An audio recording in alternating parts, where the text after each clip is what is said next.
All India किसान सभा के लीडर हनान मुल्ला ने कहा है कि ज़रई क़वानीन के मसले के हल के लिए किसान तंजीमें बातचीत के लिए हमेशा तैयार है।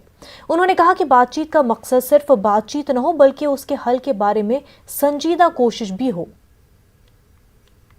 हम अपना लड़ाई लड़ते जा रहे हैं और हम ये लड़ाई लड़ेंगे। किसान अपना ताकत पे, अपना तरीका से, अपना योजना से और अपना जो शांतिपूर्ण तरीका से ये आंदोलन हम चलाएंगे और जब तक हमारा मांग पूरा नहीं होगा ये आंदोलन चलता रहेगा और आंदोलन खत्म नहीं होगा।